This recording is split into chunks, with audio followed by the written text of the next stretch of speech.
No, the title isn't clickbait. We did actually move T3 chat off of Next.js. There's a lot of reasons for this, and man, it's been a wild journey. I know your first question, what did you move to? TanStack.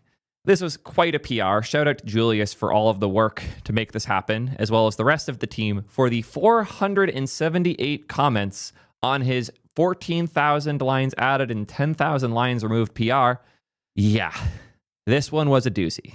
There has been a lot for us to do and even more to learn as a result of this migration.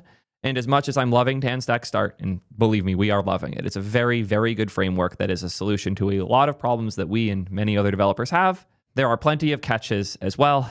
This was not an easy migration, and the reasons it was hard were not ones any of us would have predicted or expected. We're at the point where we're patching TanStack Start in order to add things we need to be exported so we can actually make this work at our size and scale. It was worth it, though. The reasons why are not the usual.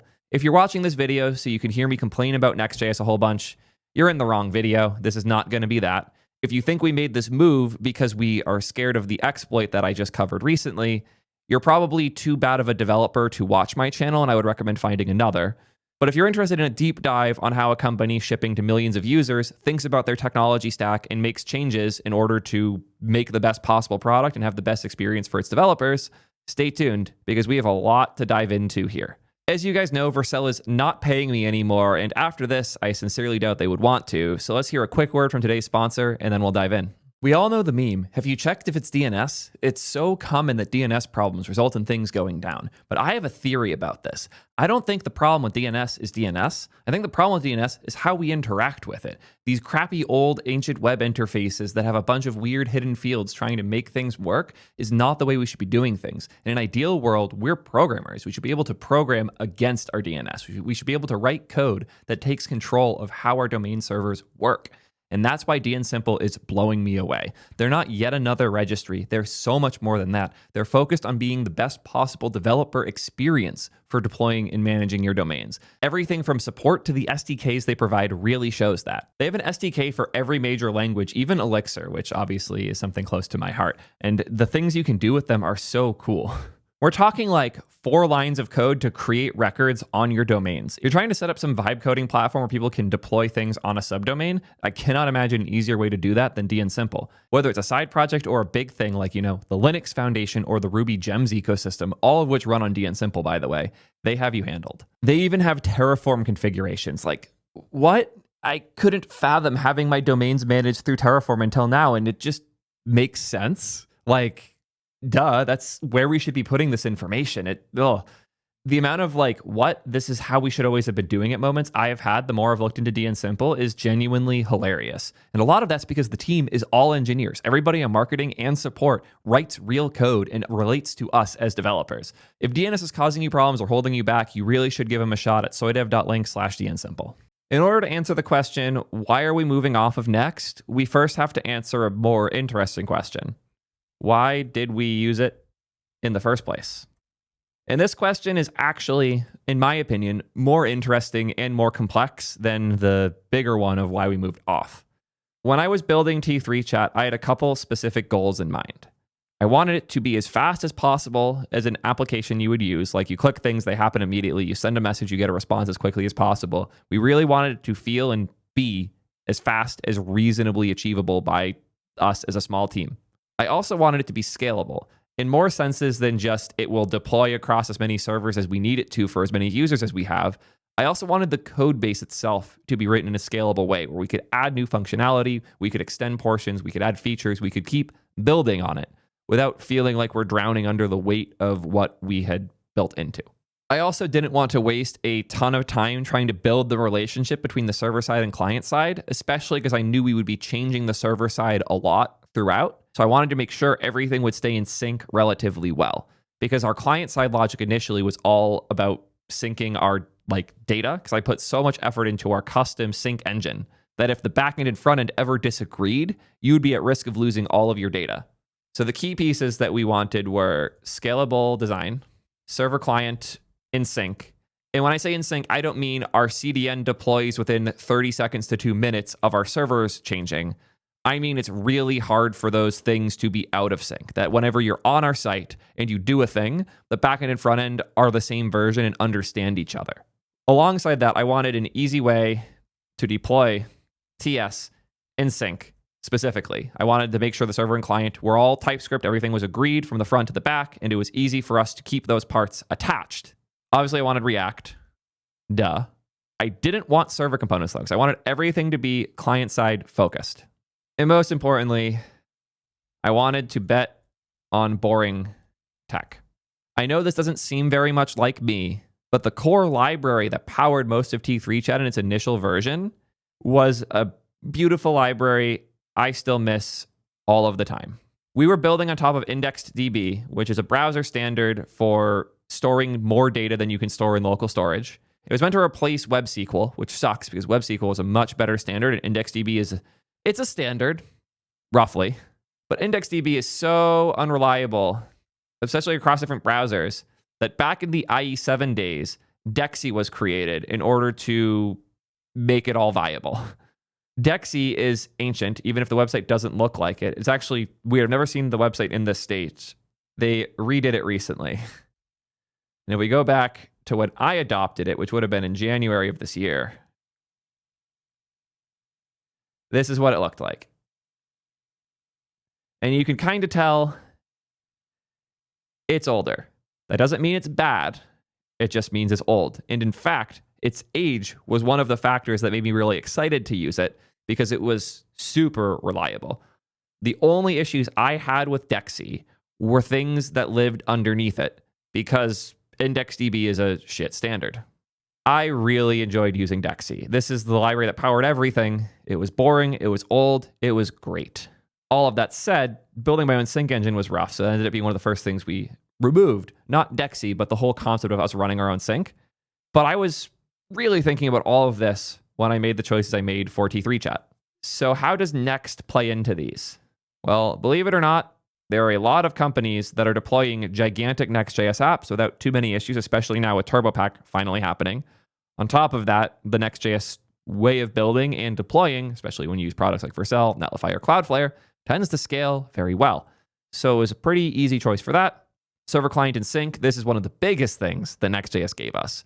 Alongside things like SKU protection on Vercel, where you can make sure the front end and the back end are the same at all times, and our little hacks we did to let you know on client that your version's out of date and you have to refresh, made it real easy to keep things in sync. When I actually wanted to deploy, though, if we were to host the servers one place and the client another, keeping those in sync in time and making the code base easy to work with between the two was non-trivial, unless we used a framework like Next. Even though the backend and front end were very much separate, having them in the same project and the same package JSON made it way easier to deploy, revert, fall back, and keep everything in sync. I have done the thing where you split your backend and front end up, even though they could theoretically be together, and it just makes a lot of random shit way, way harder. Like the amount of times we had to freeze an old deployment or roll back as a result of a migration like this. If you have to go do that in multiple places and hope to keep things in sync, especially if you have a local DB that people are using that you did a migration on, good luck migrating it backwards. It seems like there's some confusion about keeping the front end and back end in sync. I'll make this simple. Let's say you have a front end and a back end. You have a version for each. You are on version 1.0.0 for the front end and for the back end. Now you make a change, and that change affects the signature of data. So you do a minor bump. You make it 1.1.0. In sync means that a user on the old version isn't hitting the new version. In sync means if I have to revert the backend deployment because something went wrong, that a user on the new version isn't hitting the old version. In sync effectively means, in an ideal world, these things are compartmentalized and boxed and tied tightly together. If your front end's on version 1.0.0, your backend is. If your front end's on 1.1, your backend is. You want these to stay in sync because the amount of bugs that occur when your front end and backend are out of sync is absurd. And it is a lot easier if they are served together. Hopefully you can now understand why these two things are very important to me. I want to have a thing running on my machine, see everything is fine, hit deploy, and have everything still be fine. Especially if we have to worry about regressions, migrations, reverts, and all of those types of things. Having stuff in sync makes life much easier, period. We also wanted to use React. I should not have to justify that one. We use React. Our whole team knows React. The tech that we're building around is all built in and for React. It is a good ecosystem. The performance is fine. The worst performing AI chat app I ever used was written in Svelte. So yeah, framework is not what makes your site slow. If your framework is actually what's making your site slow, you're either God tier dev and shouldn't be talking about it, or you're a terrible dev and also shouldn't be talking about it. And then this bottom piece here, I wanted to bet on boring tech. Whether or not you love Next.js or all the cool things that have shipped in it, if you don't use any of those new things, Next is very boring. And we were not using any of those new things. In fact, one of the better but also worse decisions I made was how we abuse the Next.js router. Since the Next router kind of assumes server and client, where when you navigate to a page, you might have to load the page from the server, trigger some other functions, and then get it on client, the type of snappy, you click and you're there navigation that I was aiming for wasn't super viable with the Next.js router. The Next.js router was super focused on server render, client render hybrid apps, or full server rendered apps, not on client-focused apps. I really wanted our app to fly. Once you load the JS, you click a thing, you're there immediately. So our stack ended up being interesting. Our stack at launch was Next.js, but it also wasn't using the Next router. I hacked in React router. I did some nasty things to make that work. In particular, I set up a rewrite rule that would redirect all URLs that weren't bound to go to the index HTML effective file, because that would allow you to reroute the traffic. And if you go to a URL that doesn't exist because it doesn't exist in the project, like, let me switch to an old version of T3 chat code base. Give me 1 sec to do that. Here is all of the routes that we had in our app back when it was still on Next.js. If you've seen the source app directory in a Next project, it's probably full of a lot of different things. Ours isn't. We have API, which has a couple API endpoints, because that's again what we were using Next for. We were effectively using it as an easy way to bundle a React client-side app and a TypeScript server-side app together, so they would deploy together, be served together, and stay in sync. So we have our APIs for things like TRPC upload thing, status, server version, and some internal stuff that we were using for migrations for data. That's all been deprecated long ago. And then we had our chat endpoint, which was our main chat. This is what would serve the request that will actually generate the text for your app. We also have this maxDuration thing, which I'm sure we'll get to in a little bit. Fun hack. But the pages was pretty boring. We have the status page. We have our docs pages for like terms of service, privacy policy, FAQ, security, all that. And then we had the app shell. This is where all of our app was served from. Yes, the whole thing.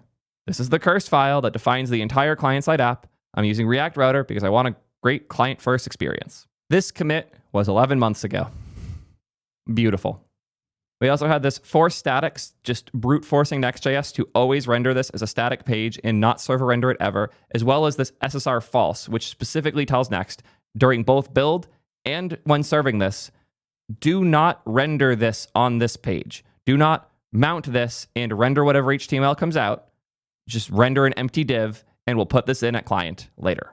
This file was how I brute forced Next.js to allow me to use React Router, but that's not all. Because now we have this static app shell route, but what about the main route? What about like the core page? What about index? What about the chat routes? This doesn't handle the other routes. In fact, it doesn't handle any route, and nobody's going to /static app shell on our app. So how did we handle all of that? Here's where we get into my more hardcore abuse of Next. We hop into the rewrite section here. Routes that aren't in our file-based routing should be handled by React Router. This is the only way to make all of those routes static. Because if we were to dynamically reroute traffic based on what route you're on, that would become server-side. And now we're not getting those client-side benefits I'm aiming for. So we wanted to make sure all traffic that doesn't go to an existing URL, because like if it goes to /API/event, or if it goes to /API/chat, we want it to be rendered with other things. But we also want to make sure all fallback URLs, so like the 404s and everything, go to our static app shell. So here is the hack we have, this app shell redirect, where all sources will be sent to the static app shell unless they have this XTRPC key, because TRPC also has a glob pattern. I tried putting it in here originally, didn't work. Since TRPC's endpoint can have additional like subpaths, it was impossible for us to get that to work without using custom headers in order to identify which traffic was supposed to be handled by TRPC, because otherwise the TRPC traffic would be routed to static app shell and wouldn't work. Not fun. See, static means static, And then this was 10 months ago, we moved to TRPC, fixed TRPC queries getting eaten by the rewrites. Yeah. I cannot properly explain how many random bullshit things were caused by this. On one hand, it was less than expected. I'm surprised this worked at all. On the other hand, this was hellish and nobody should do it. If the Next.js router is not the right router for your app, the Next.js is not the right framework for your app, move out of it. As soon as I added this to the codebase, I understood that Next.js was not the long-term solution for T3 chat. It was a temp solution until we had a better path that made more sense to us. At that exact time, I started exploring other options. So your next React router, IndexedDB with Dexy, Redis as our DB, mostly just to back up whatever we were doing, and Vercel with Fluid for our runtime. I don't feel like going really deep on Fluid Compute right now. Go watch any of my other videos about it if you want to know more. By March, we were hitting the limits of how I could abuse Redis for this, so we moved this out and replaced it with PlanetScale and left pretty much everything else the same. Then in May and June, we did the convex move. In July, Julia started working on the effect rewrite for the backend. But this whole time, I was thinking in the back of my head, we put ourselves in a weird place using Next for this. Around the same time, in March, I was exploring what a rewrite would look like here. Also, Vercel hadn't really put out Fluid yet, so I should remove that. I was looking at how crazy our inference time was because we were doing really long requests for these generations. And the way Vercel was scaling that with their existing compute methods was not great because every user got a dedicated Lambda for every chat. Fluid made that a lot cheaper, but before Fluid dropped, I wanted to make sure we had an exit plan that we could move to Cloudflare if needed, which should be way cheaper, and that we didn't need to be so reliant on Next, because Next wasn't really benefiting us beyond being an easy way to deploy our TypeScript backend and frontend together, and alongside that was causing us problems like these hacks I was doing to force React Router to work. Since we were on React Router, I wanted to stick with React Router, so my next attempt was Remix, which if I'm being honest, kind of failed. There were a lot of weird things with how Remix deploys on different platforms that made it kind of hard for us to get it working properly on Cloudflare. Around the same time, React Router server version became more of a thing. So the React Router server-friendly edition was something I did explore a lot more and got pretty far with that as well. But I also didn't trust some of the primitives. They hadn't really figured out what they wanted to have for like posts and gets and all of these different solutions for fetching data from a server, defining endpoints, etc. It wasn't quite standard. It was dancing around the standards, and it was really, really poorly documented at the time. And I specifically didn't want to bet on an underdocumented, underexplored technology. So the bet I was making was that a Vite plus Hano app would be our path forward.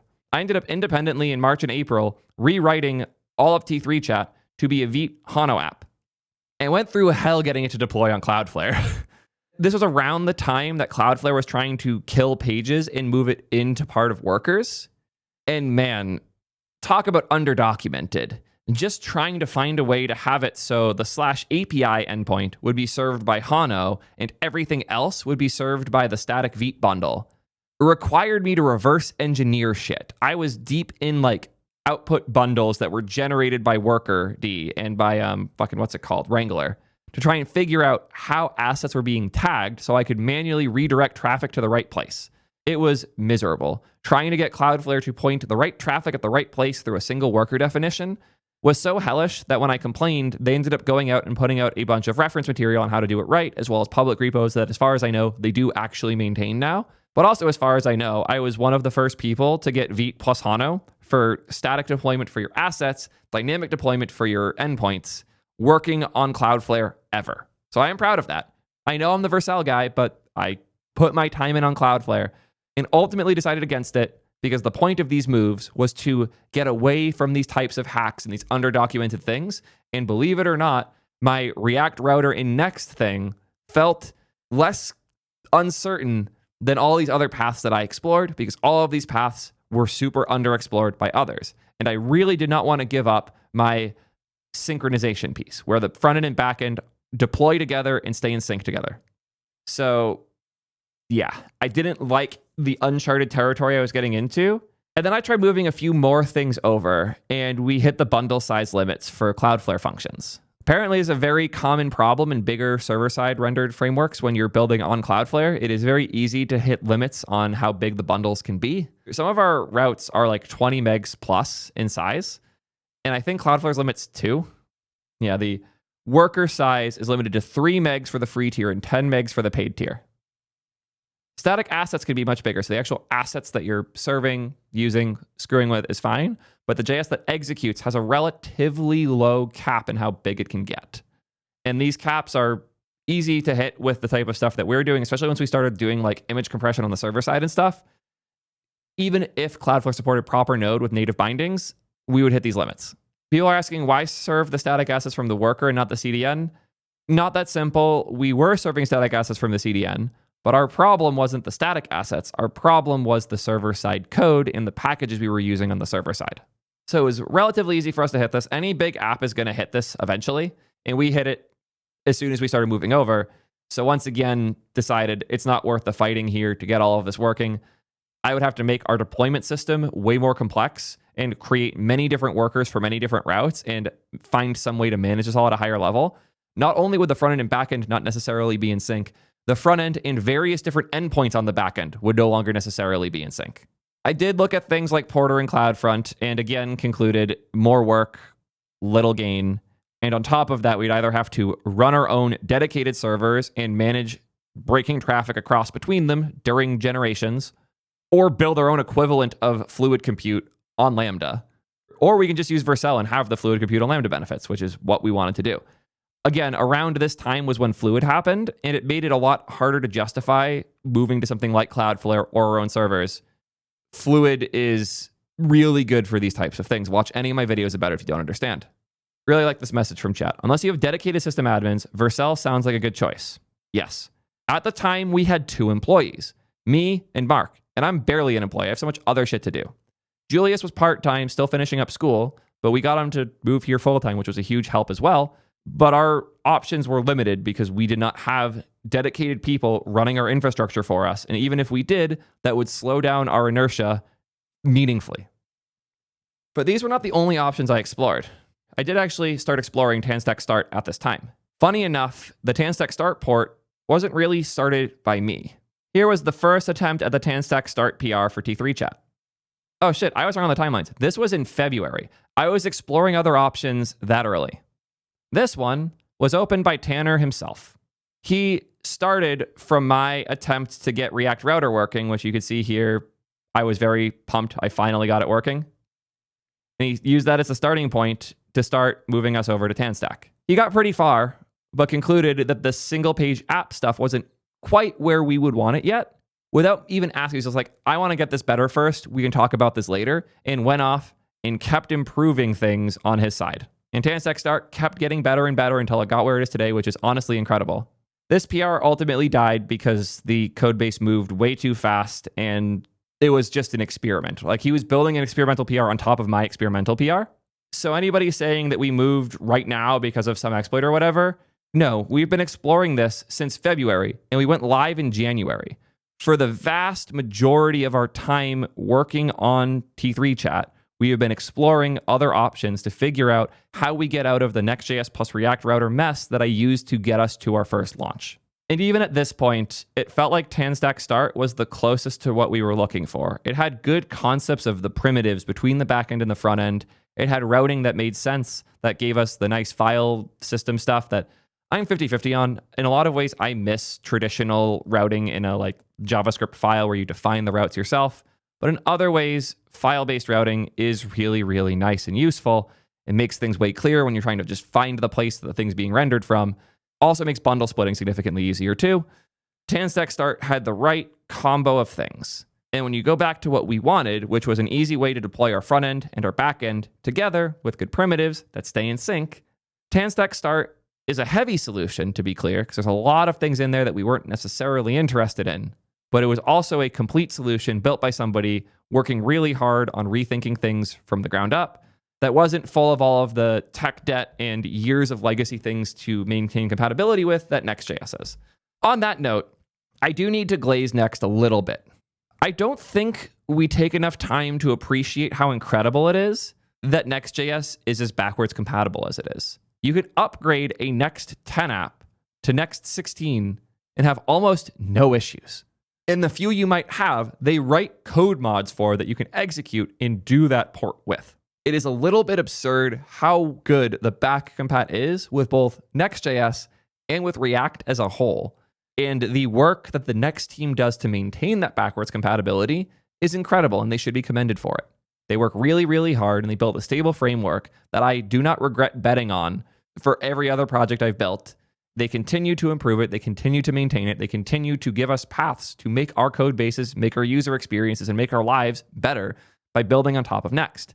In fact, I honestly believe if we waited a few more months and I had pushed the Next team a little bit harder on the client-side SPA stuff, we would have gotten to a point where I could have removed React Router, removed a bunch of these hacks, and been happy.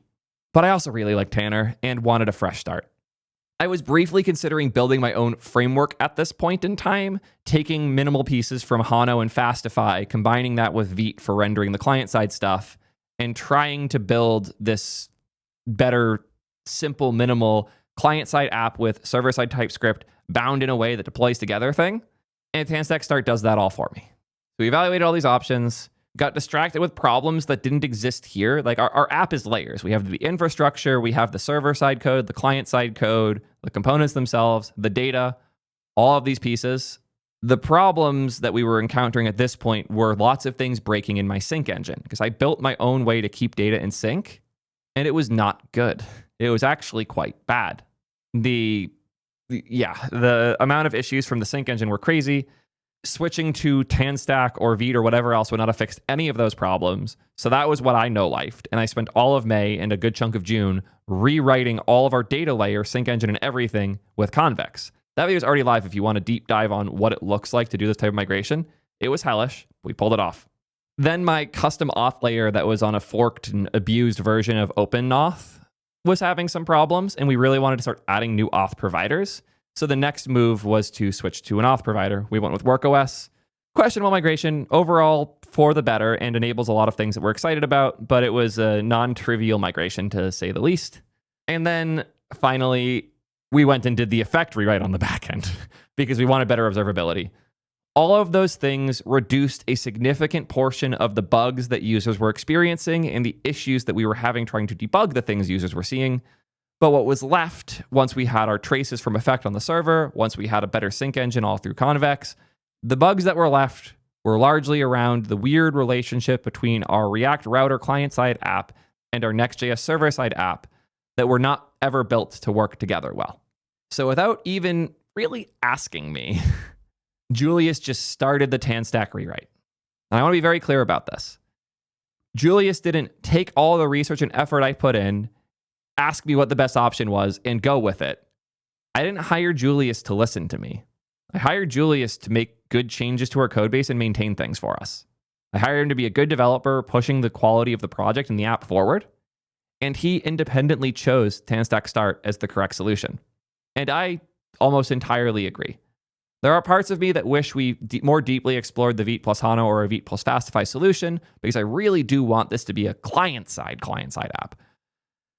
But TanStack Start does have a lot to offer us, and I am happy with the move. Which I guess leads us to talking about said move.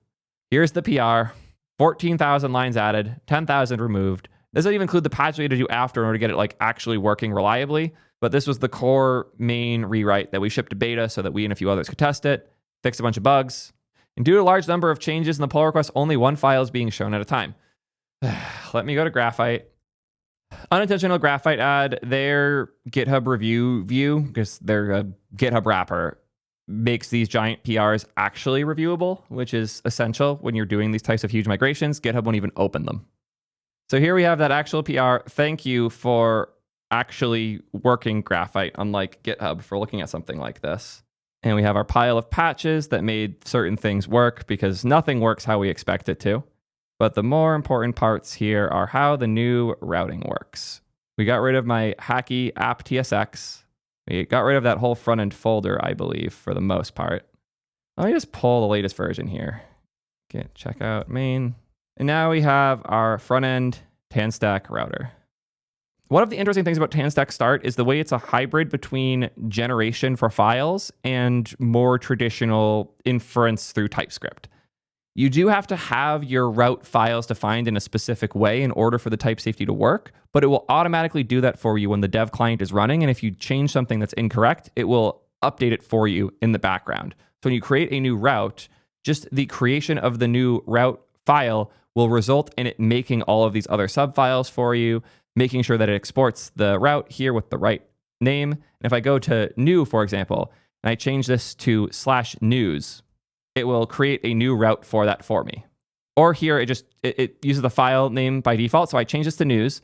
I'm saving now, and it got auto rewritten by the dev server from Tanner stuff, from TanStack, in order to make sure that this is correct, because TypeScript has no concept of what file you're in. So in order for the routing to be type safe, you have to pass the route you're on.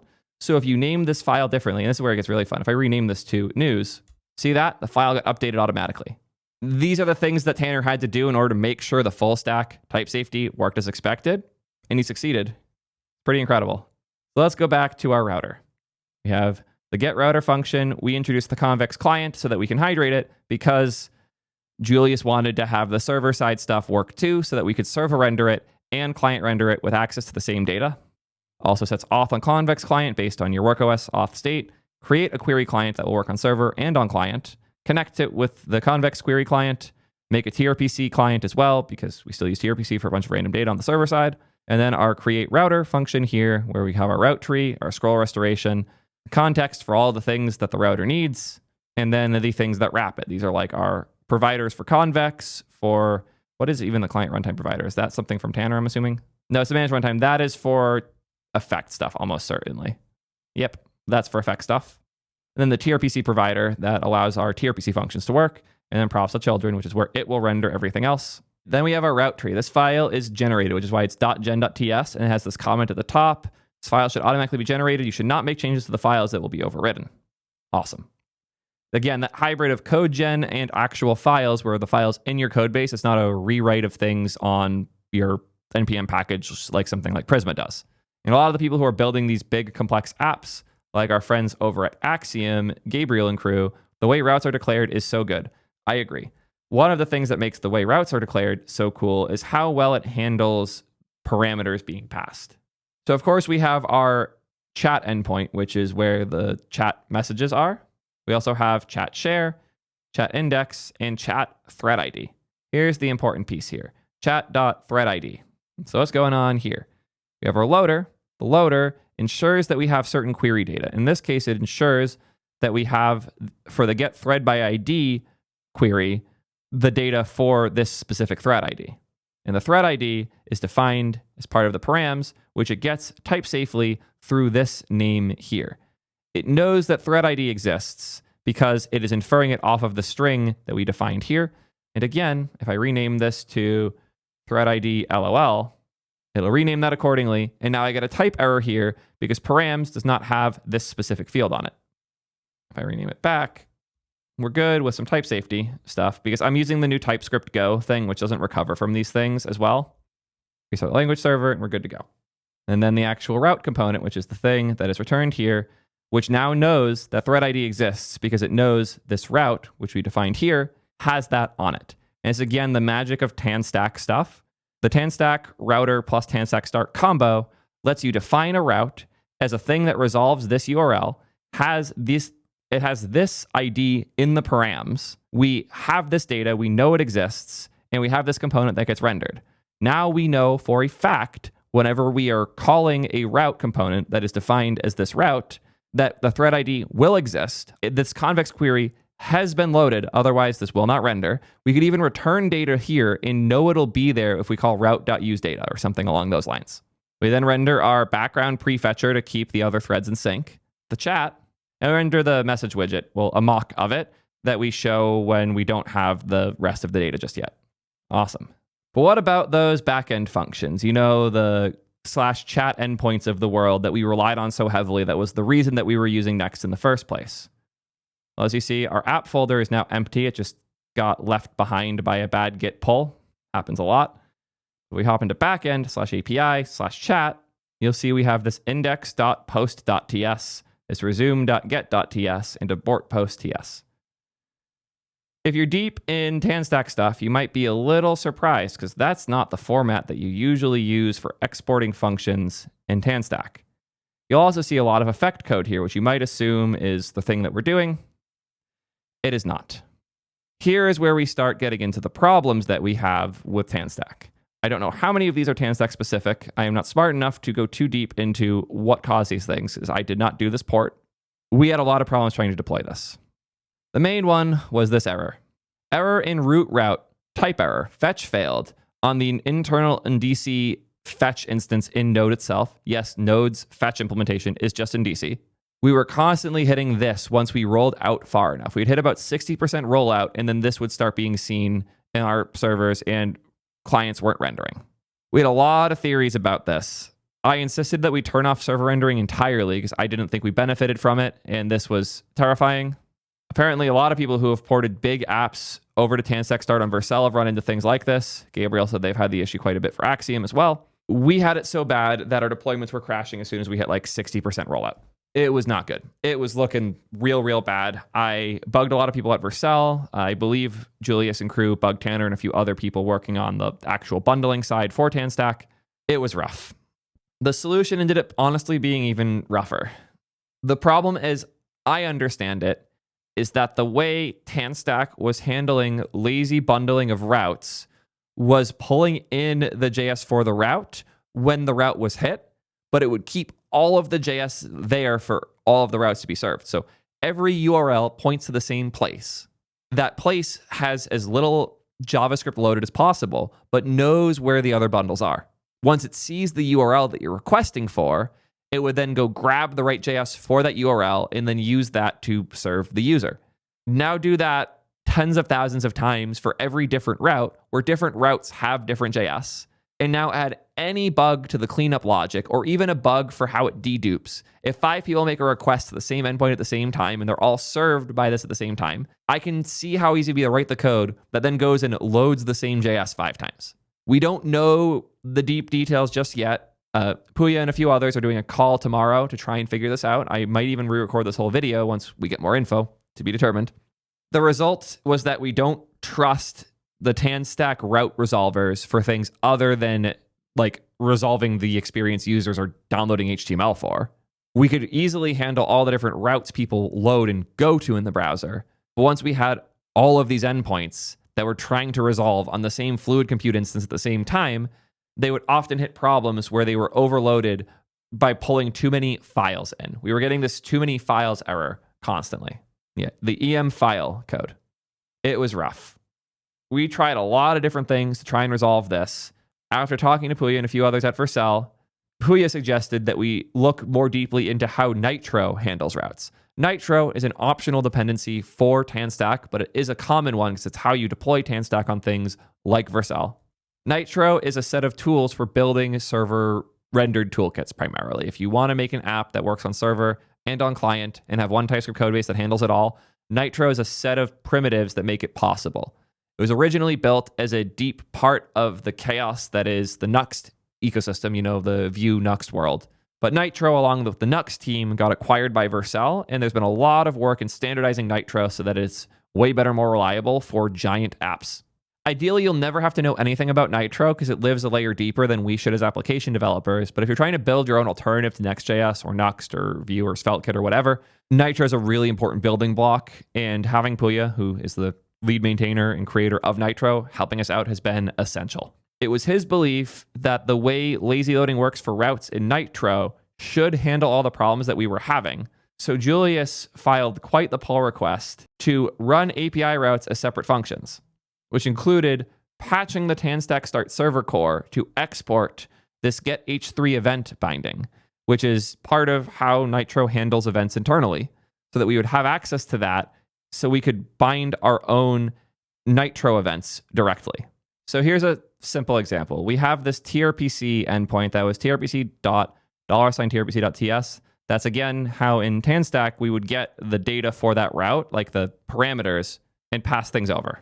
Now we are moving to the Nitro index because we're moving to Nitro as the thing that resolves these routes. which means we need our own way to get the event that is the thing that happened on that route so we can pass that to our handler.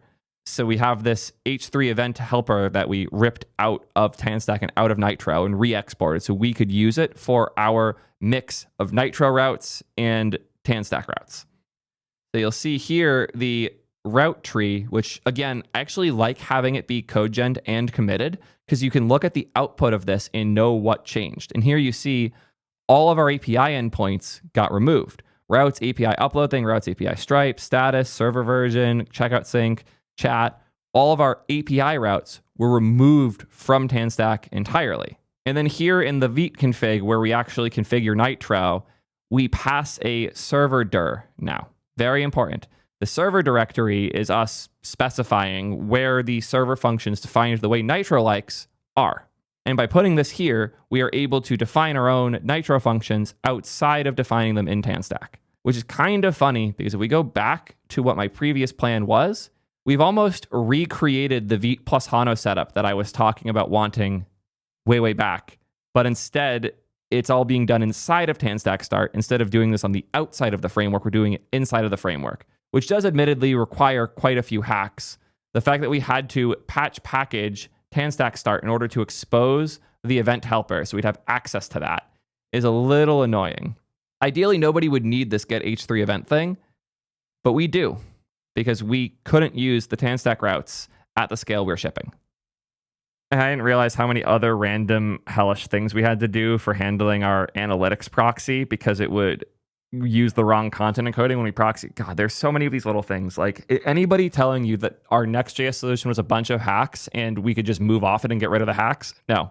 Any large enough application will have hacks in every direction always. We traded one set that were scarier for a set that is overall less scary. But there are still things like this, where we have to serve this file from our public directory instead of serving it through this redirect because of the way the content encoding would break. And now we get to this max duration 799 thing. There's a good chance you're looking at that and thinking, what the fuck is that? That's a really good question. At the time we built most of T3 chat, the maximum duration for how long a request could be in flight for on a Vercel server before it is killed was 800 seconds. So if you have an AI generation that takes 900 seconds, it's going to get cut off before then. The default is 300, but the actual hard max is 800. So why do we pick 799? Not as simple to answer as you might hope. Going back to the Next.js version, you will notice that I put this on the API chat route. The max duration 799. The reason I describe here. This breaks out the API chat route from being bundled in Fluid Compute. Other functions resolve faster and get in the way of parallelizing this particular route. This is a hack that was suggested by Malta. One of the important pieces of how Fluid Compute works is it is a strategy to allow for many requests to be resolved by one node or one instance of Lambda running node at the same time. Normally, the way Lambda works is a request comes in, it gets resolved, and then that Lambda takes the next request once it's done with the previous one, but it only does one at a time. So if your request logic is spending a lot of time waiting, that node is just sitting there doing nothing until the next piece of whatever it's expected to do comes in. So if you're doing an AI generation and you're hitting the OpenAI API for ChatGPT, whenever you're not getting a new token, you're sitting there doing nothing. This is why Fluid Compute's awesome, because it lets you reuse that less used compute that would just be sitting there doing nothing, waiting for the next chunk to come from the API. And you can use that compute to resolve other requests. So 5 people can be requesting at the same time, and all of that is going through at once. Super nice. Lets you pay way less money and take much more advantage of your servers. When your request only took 100 milliseconds, this didn't matter. Now that the request can take 800 seconds, it matters a lot more. So why did I pick 799 here? Because every other route was set to 800. If you have 2 different routes that have different max durations, the way that Fluid Compute is provisioned and deployed would allow for all of the ones that share a max duration to be served together and the ones that don't have a shared max duration to be broken off on their own. So effectively, this guarantees all API/chat requests go to the same set of Lambdas and all other requests go to a different set. The setting of this 1 second difference breaks out the bundles so that they are separate and different routes are hitting different boxes. This was great because it meant that the chat deduping and handling all of the chat requests on one Lambda could scale way better. Because now, like let's say hypothetically, one of these boxes can handle 1,000 requests. If a third of them are chat requests that take 800 seconds up to, and the rest are all TRPC calls that take 50 milliseconds, that is not an optimal use of fluid compute. Ideally, the box that can handle long requests is handling a lot of them, and its slots for how many requests it can handle aren't being wasted by something that does more I/O per second and is going for way fewer seconds. It's way easier for the fluid compute like routing layer to know how to route things with this little hint.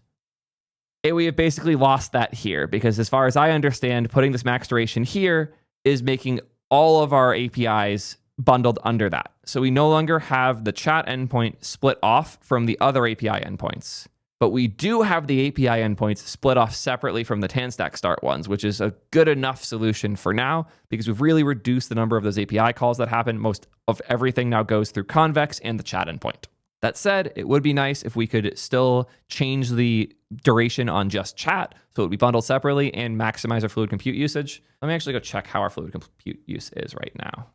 I wanted to see how this change affected our fluid compute utilization, but they got rid of the dashboard that I would normally check that in Vercel, so I can't show you. Annoying. And now for the last piece, SSR. The easiest way to know that we have SSR now is when you go to an incog tab and load, you'll see the skeleton that I don't like very much. See the bottom there where it shows the login state and then it vanishes and becomes the login button? See the sidebar here where it has the fake empty chats? That's all because we are now rendering a template and then filling in the pieces once the server finishes them or the client does for different routes. And for certain things, like when you load a specific chat for the first time, we render it on the server to get as much of the data there as possible before you start loading the page on your side. Hypothetically, this should be really good. And in a lot of ways it is. Like when I'm navigating around here, it feels good. And when I refresh, it loads pretty much instantly and you get a better state for your chat history when it happens. It is in a lot of ways good, but I am still skeptical of how much we benefit from server rendering at all. I am the most skeptical one on the team. I don't think this is necessary. I am highly considering pulling us off of it, but it is cool that the first load has like a better state overall. It has its catches, like the way that the names load in was not right originally. We've fixed it for the most part. It is really cool that we're sending down a better payload from the server than we previously were. But at the same time, I think I would prefer if we had one HTML file serving the majority of our site and just did everything on client side where it made sense to. But again, I'm not the one who made these decisions. I'm not really the tech lead for T3 Chat anymore. I have to run the company and do this channel and do everything else that I have to do in a given day. My team made these decisions because I hired my team to make good decisions. This is the decision that they wanted, and I have argued it plenty. They are still confident it was the right one, and I will continue to back them until we as a team decide otherwise. And at least we're more stable than Twitch Chat. It's funny because I've previously bragged that Twitch Chat is proof that we know how to do quickly updating complex chat UIs, and now Twitch Chat is down literally as I am filming. Our move off of Next.js isn't because Next.js bad. It's not because we are super excited about TanStack Start. It is for the same reasons that it was when we were first planning it back in February, which is that the way I'm hacking Next.js to behave how we want isn't ideal. We don't want to wait for the next team to make the single page app experience better. So we want to move to something that has a better single page app experience. We still want to maintain the cohesion of the front end and back end deploying together. So a framework that allows us to have one package JSON that pulls the two together is very enticing to us. And we really like Tanner in the way that he builds. We have found TanStack Start to be, for the most part, flexible enough for our use case. It is still very early, which scares the shit out of me. And a lot of the problems that we've had are us going head first into the fire and bringing out the solutions for everybody else. Like having to move all of our routes off of TanStack to Nitro is the type of thing that would have kept me from making the move in the first place. If I was told that that's something we'd have to do, I would have blocked the TanStack Start move. But now that it's done, we have a code base that we understand much better. A lot of the bugs we were dealing with before around off-state stuff are much clearer and easier for us to find. We get to leave behind all the backwards compat and monolithic chaos that was Next.js with something that's quite a bit more minimal and newer and a little bit more flexible for the things we need. We love the new routing stuff in TanStack Router. It's significantly better. And now my team, the people who actually run this every day, are the ones who own the implementation details, not me. That's arguably the biggest win here, is that the code is no longer Theo's code being fixed by the team. The code is now the team's code. Mark and Julius worked really hard on these changes. Julius in particular went crazy pulling this all off. I get to wipe my hands clean now. I'm out. This isn't moving next to TanStack, as many of you guys are going to brand it. This isn't Theo getting excited about the shiny new thing. In fact, I probably wouldn't have even chosen TanStack. This is the move away from Theo's hacky pile of solutions, forcing Next.js to behave how I wanted, towards something that the team better understands and controls that gets us closer to our long-term vision of how we want T3 chat. We traded one set of hacks for another. We traded one framework for another. But in the end, the majority of the code in the repo didn't change. We are still deep in it, trying to make the best possible chat experience. My team can now debug more easily. The tech we're building on feels a little better overall. But in the end, this honestly kind of deepened my appreciation for Next, and the fact that I could abuse it the ways I did and it worked for the most part. It also, man, the scaling and large code base size issues we've been hitting with TanStack, like the Nitro stuff, it shows how early these things are. And they really are. If you're here looking for advice on what stack to build your next project with, I got nothing for you. I've had enough problems with all of these stacks that there's no easy, obvious recommendation. Yeah, there's no real lesson to take from this other than the inner workings are interesting, and once you ship at a certain size and scale, your team and their needs are way more important in the real world than any particular framework will tell you. If anybody thinks our problems can be solved with a simple move to Laravel or a simple move to TanStack Start or some other thing, they're either lying to you because they don't know what they're talking about or they have something to sell you. Don't trust them. I'm not here to sell you anything other than a really good AI chat app that you should definitely check out. And if you're thinking that this is something to do with the Vercel exploit or any drama on that side, and you ignored the fact that we have been building all of this on Vercel the whole time, I don't know what to tell you. I hope you start listening a little more closely, because obviously this is not us disliking Vercel. This is us having very specific technical requirements that no framework serves properly, so we're trying to find the one that we can bastardize the best to give us the experience we want to have. Right now, it seems like TanStack Start probably will get there, both because it has a lot of really good pieces, and I feel like we can influence the developers building it most to get it where we need it to be. But man, nothing works how we want it to, and this has been a hell of a move. Hopefully the next video will be about how exciting our new features are that we get to ship, because we're now unblocked on all the tech stuff. But I have a bad feeling we're going to hit more edges on the way there. Wish us luck. It's going to be hellish. And until next time, peace nerds.